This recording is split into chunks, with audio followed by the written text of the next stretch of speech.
1984, written by George Orwell, following the story of Winston Smith as he navigates a world of extreme repression under the control of the party. 1984 takes place in Airstrip 1, formerly known as Great Britain, now part of a massive superstate called Oceania.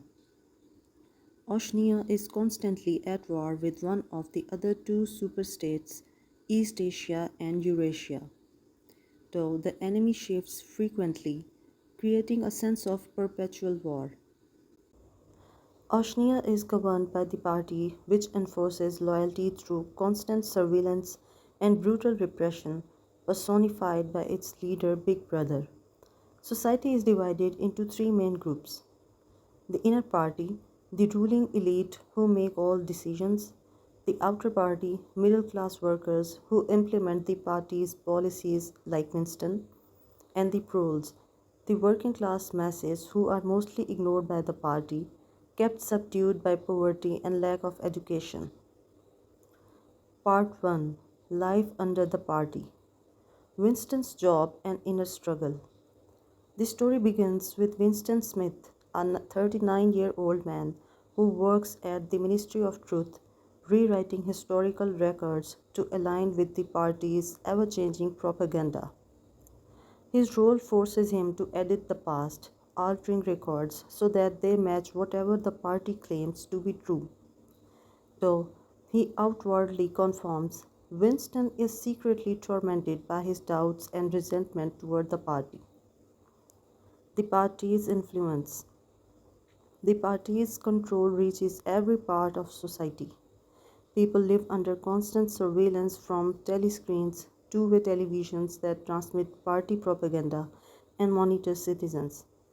Any form of dissent is ruthlessly suppressed by the thought police, and even private emotions are considered potential betrayals. The language of newspeak limits thought, and concepts like doublethink, believing contradictory ideas simultaneously, ensure that people accept all party doctrines, no matter how illogical. Winston's first act of rebellion. Winston begins a small but dangerous rebellion.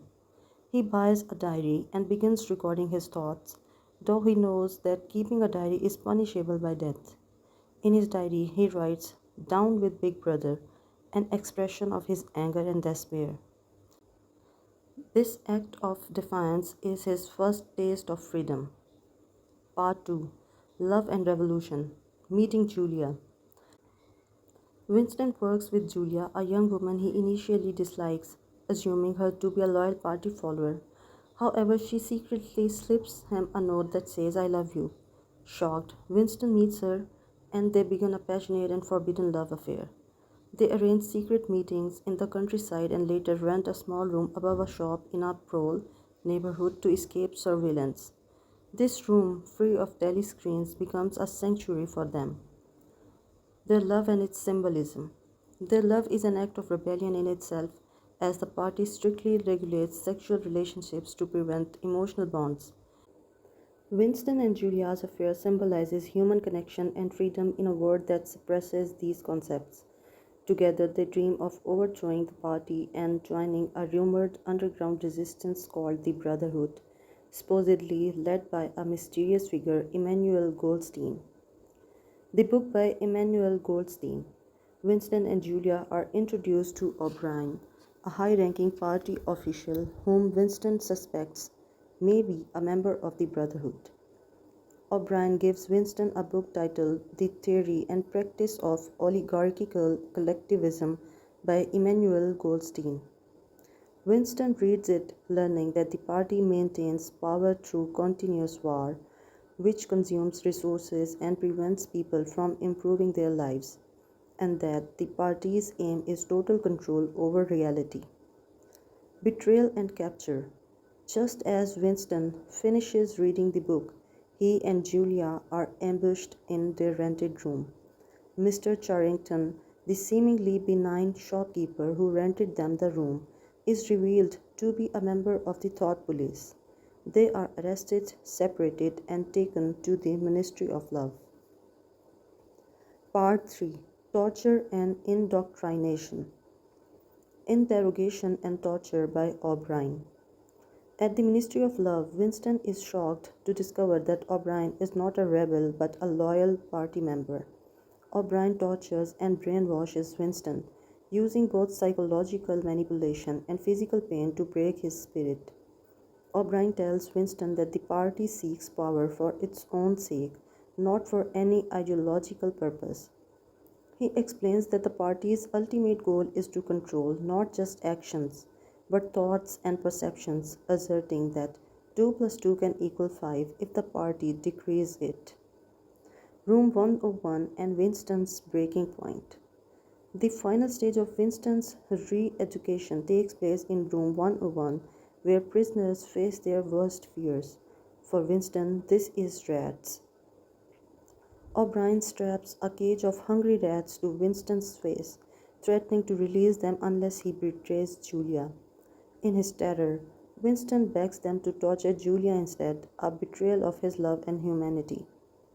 This act breaks his last remaining resistance and he is completely defeated. Release and submission. After his rehabilitation, Winston is released back into society as a broken man. He no longer feels rebellious and even struggles to remember his past love for Julia.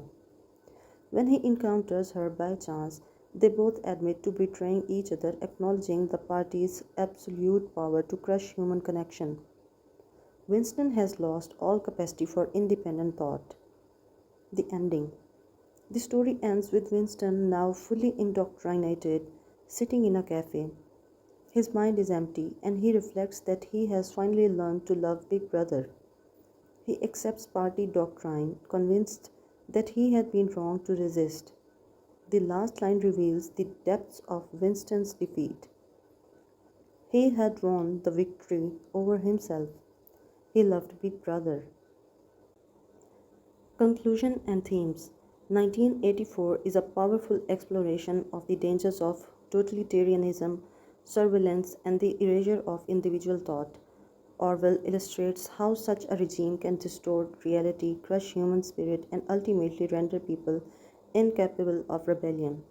Winston's journey from quiet rebellion to absolute submission is a chilling reminder of the lengths to which authority